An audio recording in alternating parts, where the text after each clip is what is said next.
Hello friends, welcome back to my channel. शुरू करने से पहले चैनल को सब्सक्राइब जरूर कीजिएगा, अपने फ्रेंड्स और फैमिली के साथ डेफिनेटली शेयर कीजिए। आज हम बात करने वाले हैं different type of investors. So basically stock market में 3 टाइप्स ऑफ इन्वेस्टर्स होते हैं।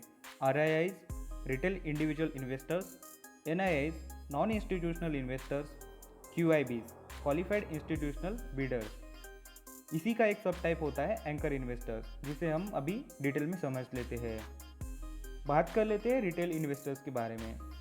बेसिकली ये रेसिडेंट्स ऑफ इंडिया होने चाहिए और इनको परमिशन होती है करीबन 2 लाख इन्वेस्टमेंट करने की इनिशियल पब्लिक ऑफरिंग में, यानी IPO में। किसी भी कंपनी का अगर फर्स्ट टाइम लिस्टिंग होना होता है मार्केट के अंदर, जब भी वो फंड रेज करती है अपने स्टॉक्स को डाइल्यूट कर तो वहाँ पर IPO का प्राविधान किया गया है। तो IPO यानी इनिशियल पब्लिक ऑफरिंग होता है, जिसके तहत रिटेल ट्रेडर्स करीबन 2 लाख तक का एप्लीकेशन कर सकते हैं।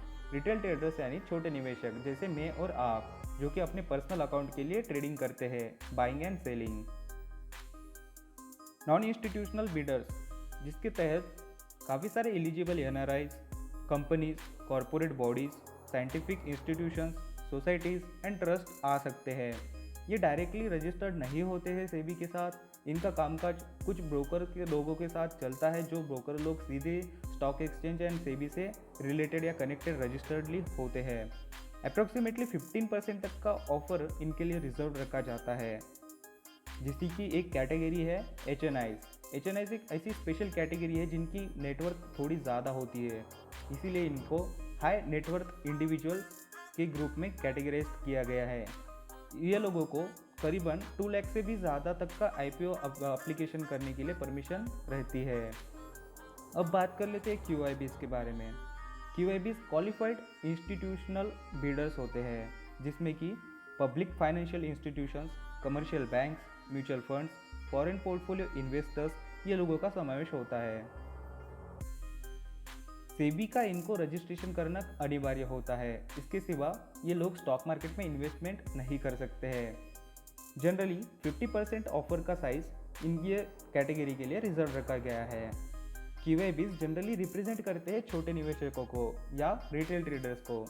जैसे कि यहाँ पर आप देख सकते हो, QIBs यानी जो लोग कुछ स्मॉल इन्वेस्टर्स होते हैं या कुछ लोग होते हैं जिन्हें स्टॉक मार्केट का अच्छे से नॉलेज नहीं होता है, ये लोग SIP को चूज़ करते हैं। SIP करते हैं ये म्यूचुअल फंड में। SIP यानी सिस्टमेटिक इन्वेस्टमेंट प्लान। तो यहाँ पर कुछ लोग जो इन्वेस्ट करते हैं म्यूचुअल फंड में, तो ये म्यूचुअल फंड किसका पैसा होता है? तो ये सारा छोटे निवेशकों का पैसा होता है या इनकी इन्वेस्टमेंट्स होती है। ये QIB के ज़रिए ये IPO में उस कैटेगरी के थ्रू इन्वेस्टमेंट करते हैं। जनरली अगर QIBs ने किसी भी IPO में बिडिंग करी है, तो वो IPO क्लोज होने पर उनको परमिशन नहीं होती है वो बिड वापस लेने के लिए। इनको एक सर्टन टाइम पीरियड तक एक इन्वेस्टमेंट इनका होल्ड करना होता है। अब इसी का क्लासिफिकेशन देख लेते हैं। जो नाम आपको ने काफ़ी टाइम सुने होंगे, FIIs एंड DIIs क्या होते हैं। सो डोमेस्टिक इंस्टीट्यूशनल इन्वेस्टर्स को DIIs कहा जाता है और FIIs का मतलब होता है फॉरेन इंस्टीट्यूशनल इन्वेस्टर्स। डोमेस्टिक यानी जो अपने इंडियन के म्यूचुअल फंड्स होते हैं या अपनी संस्थाएं जो इंडिया के अंदर काम करती है। और फॉरेन इंस्टीट्यूशनल इन्वेस्टर्स का मतलब होता है जो इंडिया के बाहर से अपने स्टॉक मार्केट में निवेश करती है संस्थाएं, जैसे काफ़ी सारे म्यूचुअल फंड्स हो गए या कॉरपोरेट बैंक्स हो सकते हैं या काफ़ी सारी इन्वेस्टमेंट AMC कंपनीज हो सकती है, एसेट मैनेजमेंट कंपनीज हो सकती है। ये सारों का इन्वॉल्वमेंट FIIs में होता है। अब बात कर लेते हैं एंकर इन्वेस्टर्स की। एंकर इन्वेस्टर भी एक टाइप होता है QIBs का, जिसमें कि काफ़ी सारी बड़ी इन्वेस्टमेंट जो होती है ये स्पेशली एंकर इन्वेस्टर के थ्रू होती है। अब एंकर इन्वेस्टर्स को मिनिममली 10 करोड़ रुपीस तक का इन्वेस्टमेंट किसी भी IPO में करना होता है। इसीलिए अगर इतनी बड़ी अमाउंट कोई भी इन्वेस्टर किसी भी कंपनी में इन्वेस्ट करता है, तो उस कंपनी को अच्छे से वो fundamentally, technically and all parameters सारे कंपनी के वो चेक कर लेता है या अच्छे से स्टडी कर ही उसमें बाइंग करने का डिसीजन लेते हैं।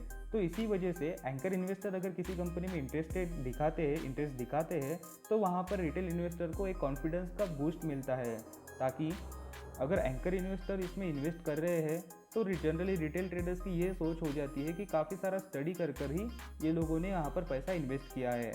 तो इससे अलग कॉन्फिडेंस मार्केट के अंदर आता है और छोटे निवेशक भी इसकी तरफ इनका रुझान डाल देते हैं।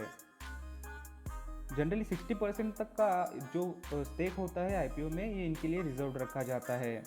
और एक चीज़ यहाँ पर सेबी के रूल्स के हिसाब से कोई भी मर्चेंट बैंकर, प्रमोटर या प्रमोटर का रिलेटिव जो होता है, ये लोग किसी भी आईपीओ में इन्वेस्ट नहीं कर सकते हैं एज अ एंकर इन्वेस्टर।